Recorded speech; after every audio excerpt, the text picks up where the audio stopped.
last thing or idea that you heard that made you think, wow, that's really interesting?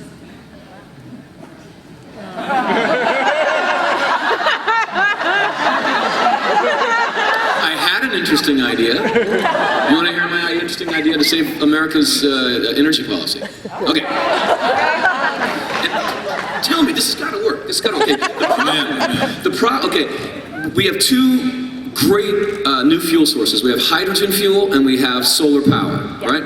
The problem with solar power is that it's free to collect, but then you have to distribute it. You have to actually pump the electricity from your solar cells in the desert into the city. And the way, since we're doing that with AC, alternating current, you lose about half of your energy if you even pipe it out 50 miles.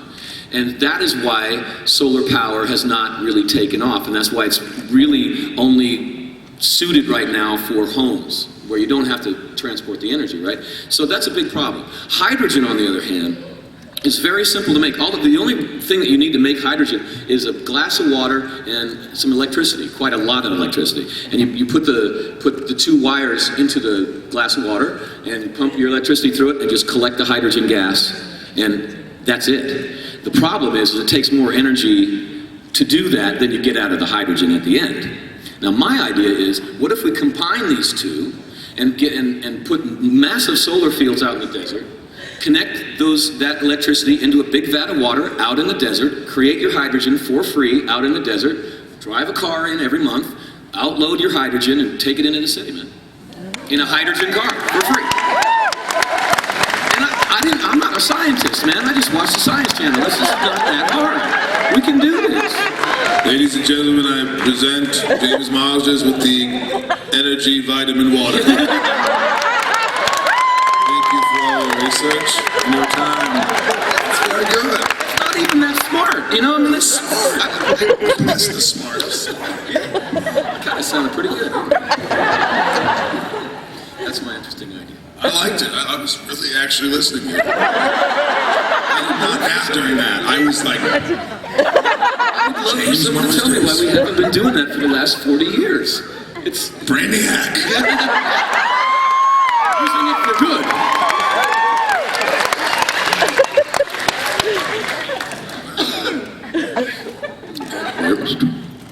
Thank you. May I just say, Michael, you are cuter with hair. I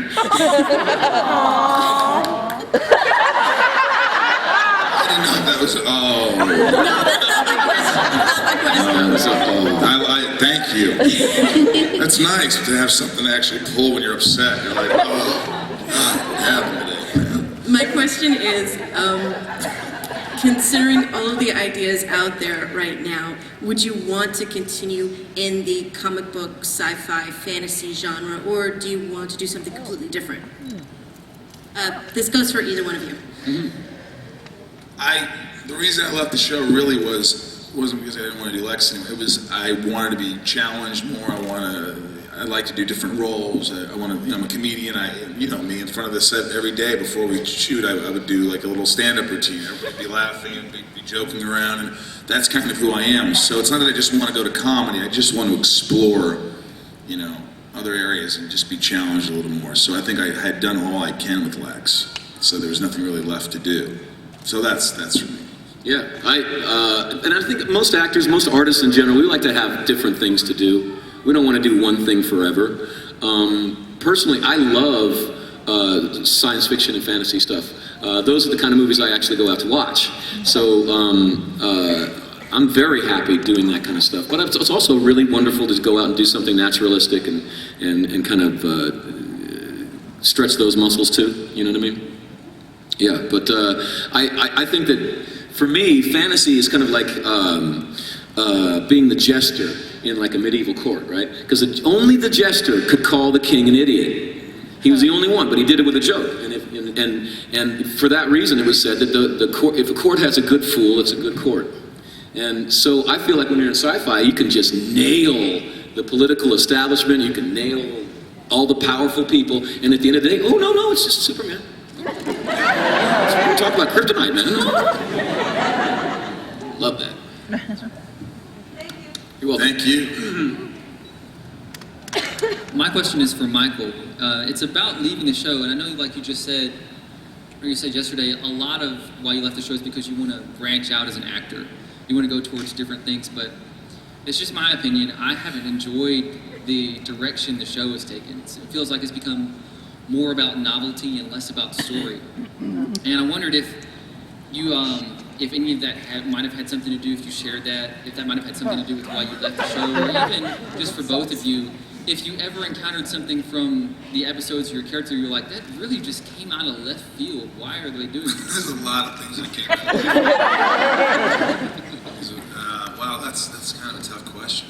You know, I've said this before, and this may not be the answer to your question, but it's very difficult to write TV, especially good TV. In 7 years and 150, 160 episodes, you can't have great episodes every time, except if you're Lost, which is an awesome show. I like that show. It's the only thing I watch. Yeah, right? The fifth grader show. But, you know, if you can have 1 out of 4 really good episodes, and that's great. That wasn't really it for me. I think that, you know, there were good episodes, you know, mixed in with not so great episodes, and that's just how television is. So it wasn't really that. It was just playing a character for 7 years. I mean, of course, there's some moments where you're like, I don't want to wear this purple leather jacket. I just don't want to do it. Not only does it weigh 20 pounds, but I look like a fruitcake. And the crew would just heckle me. That's the one thing that just killed me because they knew I hated it. I would walk in and you could just tell that the producer said, nobody laughs when Rosenbaum comes on set. Never say that. It's like saying to your friend, listen, my friend Chris just crapped his pants. When he comes in, just don't make any brown jokes. Don't make any crap jokes. Hey, party pooper.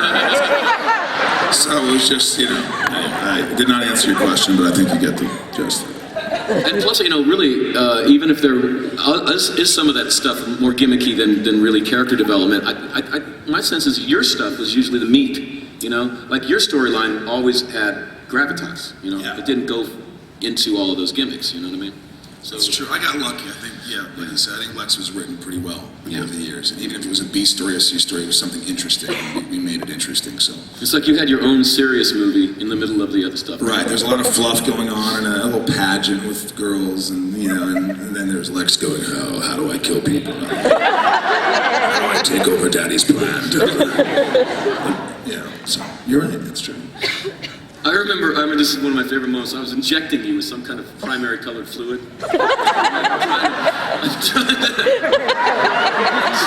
Trying so hard to find out what I was doing because, like, why am I kidnapping Lex? Why am I messing with you? What is this whole thing? This is the first season, and finally, at the very last shot of the last scene of the whole season, you're like, oh, you're turning me into Zod. That's what's going on. I'm like, well, now I can do it. It was so thankful, man. I was like going to everybody, can you tell me what's going on? Why am I doing this? I'm telling you, a lot of times we didn't know what we were doing. We just committed to it. Just commit. No matter what happens, you commit. Whether it's comedy, whether it's you're bombing, you just commit. Put it in. Sell it. Yeah. 3 o'clock in the morning, Cinemax. We're on the Sci-Fi Network here. Guys, we gotta wait till after lunch or it's just gonna fall apart. This was our first thing today. Is this your first thing today? No, I was signing autographs, so I'm kind of... Oh, not me.